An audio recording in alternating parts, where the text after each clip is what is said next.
Hi, people. We hope you're having an amazing day today. Historical fiction has always been precious for us as we're absolute history geeks with an endless curiosity to explore past lives. Thankfully, we have no shortage of those types of productions and books that aim to focus on different parts of humanity's journey. Now, here is an unpopular opinion. We believe the further back the history is, the more interesting the story. Even though we love to watch movies and read books about, let's say, World War II, we feel like that period is more approachable than the much older times.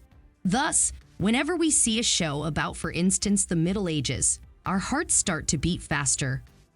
Another thing that gets us excited about historical fiction shows is any speculative elements that are included in the story. It's clear today that there is no such a thing as magic or voodoo or anything like that.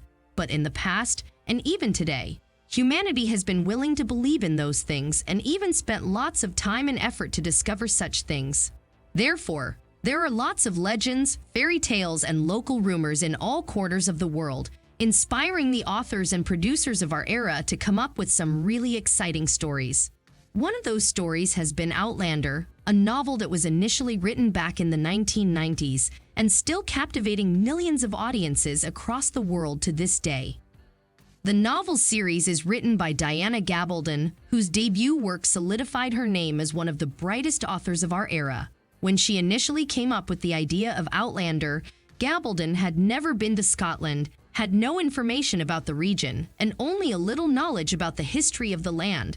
And yet, the lack of knowledge did not stop her from exploring her brilliant idea. Instead, she secluded herself in a library and started to dip deep into the Scottish land and history. In the end, she blessed us with the Outlander, the tale of Claire who finds herself back in the 18th century when just having a second honeymoon with her husband in Scotland.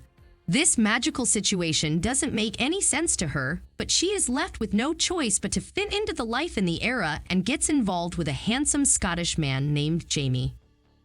As you can see, the story is not only historical and speculative but also very much romantic. Thus, as expected, there are lots of intimate scenes both in the books and in the TV show that gets the audience excited. The interesting thing is the fact that the show shoots all those intimate scenes through the support of an intimacy coordinator, which is a behind-the-scenes secret that only a few people knew about.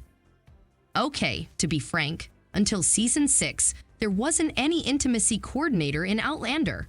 However, the lack of such a coordinator caused a little bit of anxiety on the set, especially for the young actors, as the scenes might have been difficult to shoot both physically and psychologically.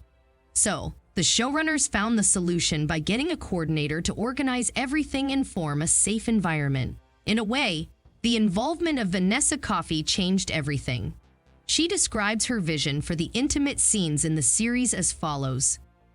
"We're really getting an artistic vision for how the particular intimate scene will be shot, and then with that information, I will then go to the actors and talk with each of them separately about their views on the scene, and also how do the director and showrunners see the scene, and whether they have a different perspective.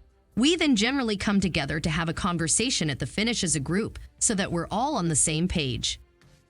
Even as the audience, we can already feel the sense of security based on only these words of Coffey, proving that having an expert on the set can make or break things. Are you surprised to hear that all those intimate scenes in Outlander Season 6 got shot under the supervision of an intimacy coordinator? Let us know what you think in the comments below, and don't forget to like, subscribe, and share the video. Thank you for watching. See you soon.